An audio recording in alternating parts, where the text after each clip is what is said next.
اعوذ باللہ من الشیطان الرجیم بسم اللہ الرحمن الرحیم۔ ایک دفعہ کا ذکر ہے کہ ایک جوڑے کے ہاں ایک لڑکا پیدا ہوا جسے وہ علی کہتے تھے۔ بچہ اپنے والدین کے خلاف توقع تھا کیونکہ جب وہ پیدا ہوا تو وہ انگوٹھے سے بڑا نہیں تھا۔ ماں اور باپ دونوں شروع سے ہی بہت پریشان تھے، لیکن پھر انہوں نے خود سوچا یہی ہمارے لیے خدا کی دین ہے اور ایک دن ہمارا بیٹا بڑا مضبوط لڑکا بنے گا۔ لیکن سال گزرتے گئے اور علی بالکل بھی نہیں بڑھا، وہ انگوٹھے کی طرح چھوٹا رہ گیا۔ ہر شام رات کے کھانے پہ ماں اپنے بیٹے کے لیے میز پہ جگہ رکھ دیتی، وہ اس کے سامنے ایک چھوٹی سی پلیٹ رکھ دیتی اور اس میں ایک چائے کا چمچ سوپ بھرتی۔ علی کے پاس ایک چھوٹا سا پیالہ بھی تھا جسے اس کی ماں پانی کے ایک قطرے سے بھر دیتی۔ گھر والے جب گھر پر ہوتے تو سب ٹھیک تھا، لیکن ماں باپ اپنے بیٹے کی وجہ سے شرمندہ تھے، یہ سوچ کر اگر کسی نے اسے دیکھا تو وہ اس لڑکے کو چھیڑیں گے، اسی لیے انہوں نے اسے گھر کے اندر ہمیشہ لوگوں کی نظروں سے پوشیدہ رکھا۔ مزید کئی سال گزر گئے اور بالآخر علی نے اپنی 20ویں سالگرہ منائی۔ وہ ابھی بھی ایک انگوٹھے کی طرح ہی چھوٹا تھا، لیکن اس کی آواز بہت گہری اور بہت بلند ہو چکی تھی۔ در حقیقت اگر کبھی کوئی ان کے بیٹے کو بولتے ہوئے سنتا تو وہ سمجھتا کہ یہ کسی بڑے آدمی کی آواز ہے۔ علی ایک دن بہت اداس تھا کیونکہ اس کا کوئی دوست نہیں تھا، اسے اپنا سارا وقت اپنے والدین کے ساتھ چھپ کر گھر کے اندر ہی گزارنا پڑتا تھا۔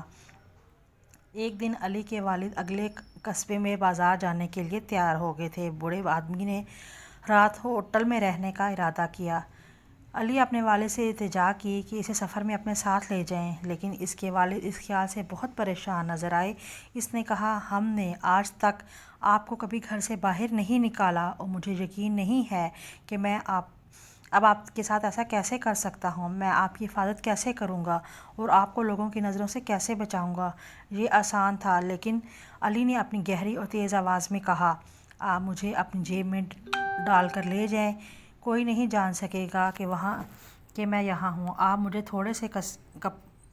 آپ کپڑے میں تھوڑا سا سوراخ کر سکتے ہیں تاکہ میں سانس لے سکوں اور میں دیکھ سکوں کہ کیا ہو رہا ہے، دنیا کے تمام نظاروں سے لطف اندوز ہو سکوں۔ علی کے والد نے محسوس کیا علی گھر سے نکلنے کے خیال سے کتنا پرجوش تھا، اس وجہ سے اس نے اپنے اکلوتے بیٹے کو نہ کہنا ممکن نہ پایا۔ بوڑھے آدمی نے اپنی قمیض کی جیب میں ایک بہت چھوٹا سا سوراخ کیا اور علی کو اندر چڑھانے میں مدد کی۔ ماں نے سفر کے لیے تھیلے حوالے کیے اور دونوں کو بوسہ دیا اور ان کے لیے نیک خواہشات کا اظہار کیا۔ پھر علی اور اس کے والد پڑوسی شہر کے بازار کی طرف روانہ ہوئے۔ سارا دن سفر کرنے کے بعد علی اور اس کے والد سڑک کے کنارے ہوٹل پہ پہنچے۔ والد نے کہا، ہم یہاں رات کے لیے ایک کمرہ حاصل کر لیں گے، ہم کل اپنے گھر واپس چلے جائیں گے۔ میں یقین نہیں کر سکتا، مجھے ہوٹل میں ٹھہرنا پڑے گا، علی نے کہا۔ نوجوان بہت پرجوش تھا کیونکہ اس نے اپنے سفر میں بہت کچھ دیکھا تھا اور اپنے گھر کے علاوہ کہیں نہیں سویا تھا۔ علی کے والد نے ایک کمرے کی ادائیگی کی اور رات کے کھانے کی تیاری کے لیے اپنا بیگ سیڑھیوں سے اوپر لے گیا۔ بوڑھے آدمی کے سامان کھولنے اور نہانے کے بعد اور علی کو ابھی تک اپنی جیب میں چھپا کر رکھا اور اس امید کے ساتھ کھانے کے کمرے میں چلا گیا کہ شاید وہ اپنے چھوٹے بیٹے کے لیے کچھ کھانے کا سامان لے آئے۔ پھر کچھ بہت غیر متوقع ہوا۔ جیسے ہی تمام مہمان رات کے کھانے پر بیٹھے، چوروں کا ایک گروہ ہوٹل میں داخل ہوا۔